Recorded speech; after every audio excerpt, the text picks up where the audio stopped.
हर साल Los Angeles में एक कॉन्फ्रेंस होती है जहां पर दुनिया के सबसे अमीर और सबसे पावरफुल लोग आते हैं। जब जो बाइडेन अमेरिका के प्रेसिडेंट थे, उन्होंने भी इस कॉन्फ्रेंस को अटेंड किया था और इस कॉन्फ्रेंस का नाम है मिल्किन कॉन्फ्रेंस। इसके फाउंडर है माइकल मिल्किन, जो कि आज के टाइम पर तो एक बहुत ही सुधरे हुए फिलैंथ्रोपिस्ट हैं, बिलियनर भी हैं बेसिकली। लेकिन जब उन्होंने अपनी शुरुआत की थी ना, तो उस टाइम पर उन्हें अमेरिका का सबसे इविल बिलियनर कहा जाता था, क्योंकि उन्होंने शुरुआत में बहुत सारे फ्रॉड किए हैं। और ये जो कहानी है, ये माइकल मिल्किन की ही है। बेसिकली जब माइकल मिल्किन छोटे थे तो कुछ खास अमीर खानदान से नहीं आते थे, लेकिन उनका सपना था कि उन्हें बहुत ज़्यादा पैसा कमाना है, अमीर बनना है। और इसके लिए उन्होंने अपना जो दिमाग था वो लगाया मैथ्स में। उनकी जो मैथ्स थी वो बहुत ज़्यादा स्ट्रॉन्ग थी और इसी वजह से वो फाइनेंस में भी बहुत ज़्यादा स्ट्रॉन्ग हो गए, क्योंकि finance is all about numbers. तो जब माइकल वॉर्टन बिजनेस स्कूल में पढ़ रहा था, तो उस टाइम पर उसने एक चीज़ नोटिस की। उसने देखा कि जो उस टाइम के इन्वेस्टमेंट बैंकर थे, वो सिर्फ उन्हीं कंपनीज को लोन दिया करते थे जो कि बहुत ज़्यादा स्टैब्लिश थी, या कह सकते हैं कि लार्ज कैप कंपनीज थी, उनको ही लोन दिया करते थे। लेकिन उसने नोटिस किया कि जो असली पैसा है वो तो उन कंपनीज में है जहां पर सबसे ज्यादा रिस्क है। अब कंपनी को हम लोन कैसे देते हैं? बॉन्ड्स की फॉर्म में। तो उन्हें ये जंक बॉन्ड्स कहते थे। देखो, आज के टाइम पर भी दो तरह के कंपनीज होती हैं, कॉर्पोरेट बॉन्ड्स होते हैं। एक होते हैं AAA rated bonds, AA rated bonds, A rated bonds, जिनको थोड़ा सा सेफ माना जाता है, लेकिन यहाँ पर इंटरेस्ट कम होता है। लेकिन जो B रेटेड, C रेटेड और D रेटेड बॉन्ड्स होते हैं, यहाँ पर रिस्क ज्यादा होता है, लेकिन जो रिटर्न्स मिलते हैं वो भी ज्यादा होते हैं। तो माइकल ने ये नोटिस कर लिया था कि अगर इन कंपनी के बॉन्ड्स खरीदे जाएं, जिनको वो जंक बॉन्ड्स कहते थे, तो यहाँ पर बहुत ज्यादा पैसा कमाया जा सकता है। अब माइकल ये चीज ऑलरेडी नोटिस कर चुका था, लेकिन उसके पास बहुत ज्यादा पैसे नहीं थे। तो उसने सबसे पहले एक इन्वेस्टमेंट बैंक को ज्वाइन किया और उस बैंक का नाम था ड्रेक्सेल। वो एक छोटी सी इन्वेस्टमेंट बैंक थी और वहां पर जाकर उसने ये आइडिया पुश किया कि अगर हम जंक बॉन्ड्स में इन्वेस्ट करेंगे तो ज्यादा पैसे कमा सकते हैं। लेकिन उसके इस आइडिया को वहां पर शुरुआत में किसी ने भी सीरियसली नहीं लिया, बट उसने हार नहीं मानी और ऐसी कंपनीज को ढूंढा जो मुश्किल में थी, जिनमें कुछ प्रॉब्लम्स चल रही थी, लेकिन फंडामेंटली वो कंपनीज बहुत ज्यादा अच्छी थी। जिसके बाद उसने उनमें से रिटर्न्स निकाले, कमा कर दिखाया और तब लोगों ने उस पर भरोसा करना शुरू किया। अब उसकी सक्सेस को देखते हुए ड्रेक्सेल में एक फ्रेड जोसेफ नाम का व्यक्ति था, जो कि आगे चल के उस कंपनी के CEO भी बने। तो उन्होंने उसको सपोर्ट किया और देखते ही देखते माइकल मिल्किन ने उस कंपनी को पैसा छापने वाली मशीन बना दिया। उसने ऐसे ऐसे रिस्क लिए, लेकिन उन रिस्क से रिटर्न्स भी कमाए। अब अभी तक माइकल का काम ठीक ठाक चल रहा था, लेकिन इसके बाद माइकल की जो किस्मत है वो तब चमकती है जब उसके पास स्टीव वैन नाम का एक व्यक्ति आता है।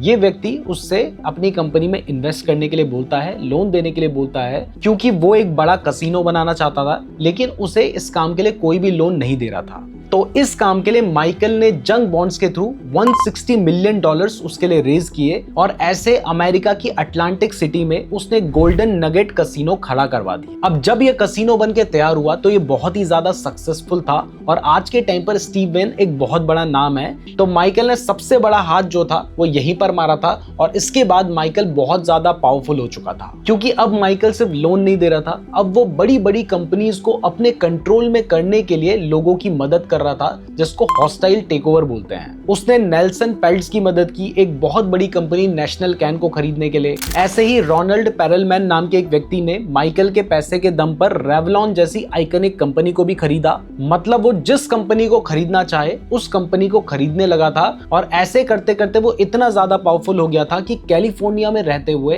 वो न्यूयॉर्क में जो वॉल स्ट्रीट है उसको कंट्रोल करने लगा था। 1987 आते आते माइकल इतना ज्यादा पावरफुल हो गया था कि उसने अपनी कंपनी से एक साल में $550 मिलियन का तो सिर्फ बोनस लिया था। और ये मैं आज की बात नहीं कर रहा हूं, मैं 1987 की बात कर रहा हूं। उसको आज के टाइम पर आप $3 to 4 बिलियन के आसपास समझ सकते हैं। अब आप कहोगे कि भाई यहां तक तो सब कुछ सही चल रहा है, उसने गलत किया क्या? तो देखो, ये सारे काम करने के लिए मिल्किन सीधे तरीके से नहीं जाता था, वो बहुत सारे उल्टे काम भी करता था। मतलब अगर मान लो कि कोई दूसरी कंपनी है जो कि इन जंक बॉन्ड्स को नहीं खरीदना चाहती, तो वो उनके एम्प्लॉयज को रिश्वत देता था। जैसे उस टाइम पर पैट्रिसिया ऑस्ट्रेंडर नाम की एक महिला थी जो कि एक बहुत बड़ा फंड मैनेज करती थी। तो मिल्किन ने उसके साथ भी सेटिंग कर ली कि तुम मेरे जो जंक बॉन्ड्स हैं उनको खरीदो, मैं तुम्हें इसके बदले पर्सनल फायदे करवाऊंगा। मतलब रिश्वत भी जो वो देता था वो डायरेक्ट नहीं देता था, उसने पैट्रिसिया के $13,000 उससे इन्वेस्ट करवाए और उसके बदले में $5,89,000 के उसको रिटर्न्स कमा के दिए। यानी उसने सीधे सीधे ब्राइब ही दी थी, लेकिन उसको इतना कॉम्प्लेक्स तरीके से किया कि यूएस फेड को ये पता करने में कई सालों लग गए थे। इसके बाद जो सबसे बड़ा गेम मिल्किन करता था वो करता था इवेन बॉयस्की के साथ मिलकर। देखो मिल्किन क्या करता था, जंग बॉन्ड्स के थ्रू कंपनीज को लोन दिलवाता था। तो बहुत सारी ऐसी कंपनीज को भी वो लोन दिलवाता था जिसका उन्हें पता था कि ये लोन वापस नहीं कर पाएगी और आखिर में जाकर इन्हें इस कंपनी को बेचना ही पड़ेगा, जिसमें वो होस्टाइल टेकओवर करवाते थे दूसरी कंपनीज के थ्रू। तो उसको पता होता था कि कौन सी कंपनी बिकने वाली है। तो ऐसे में वो इवेन बॉयस्की के साथ मिलकर इनसाइडर ट्रेडिंग भी करता था और ऐसे करके भी उसने बहुत सारा पैसा कमाया। और इन दोनों की पार्टनरशिप ऐसी थी कि मिल्किन बॉयस्की को बता देता था कि भाई ये वाली कंपनी बिकने वाली है तो अपने हिसाब से देख लेना, और इसकी जगह पे जब मिल्किन को चाहिए होता था कि इस कंपनी के शेयर की प्राइस बढ़नी चाहिए, मतलब मार्केट को मैनिपुलेट करना चाहिए, तो वहां पर वो बॉयस्की को बोलता था। बॉयस्की इन्वेस्टर्स के पैसे लगाकर उस कंपनी के शेयर की प्राइस बढ़वा देता था, जिससे ये एक दूसरे के काफी काम आते थे। लेकिन देखो जब कोई बहुत ज्यादा गलत करता है ना तो एक ना एक दिन पकड़ में आ ही जाता है। तो इसकी जो दोस्ती थी इवेन बॉयस्की के साथ, यही इसको भारी पड़ गई। मिल्किन इवेन बॉयस्की के साथ मिलकर बहुत बार मार्केट मैनिपुलेशन करता था। तो ऐसे ही 1987 के टाइम पर भी इन्होंने किया और उस टाइम पर मार्केट क्रैश हो गया। अब जब मार्केट क्रैश हुआ तो यूएस की SEC ने उसके ऊपर इन्वेस्टिगेशन शुरू की और उन्हें इवेन बॉयस्की के बारे में पता चल गया।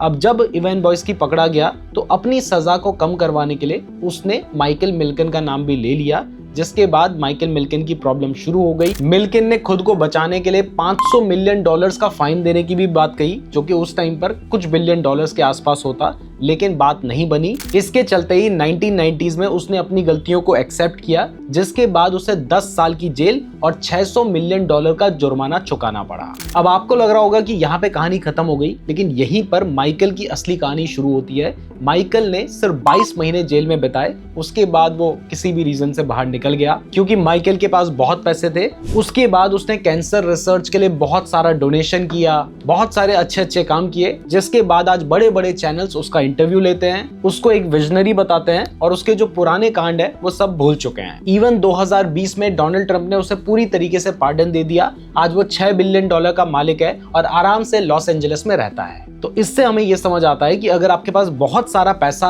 और अच्छे खासे कॉन्टैक्ट्स हैं तो आप अपने पास्ट को मिटाकर आगे हीरो भी बन सकते हो। मैं उम्मीद करता हूँ आपको ये स्टोरी पसंद आई होगी। अगर आप आगे भी ऐसी ही स्टोरीज देखना चाहते हैं तो कमेंट कीजिए, साथ ही वीडियो को लाइक कीजिए। और अगर आप क्रिप्टो के फ्यूचर्स में ट्रेड करना चाहते हैं तो इसके लिए मैंने डेल्टा एक्सचेंज का लिंक डिस्क्रिप्शन पे दे रखा है। अगर आप मेरे लिंक का यूज करके अकाउंट ओपन करते हैं तो आपको हमारी तरफ से अधीरा AI का $2000 का सब्सक्रिप्शन बिल्कुल फ्री में मिलेगा।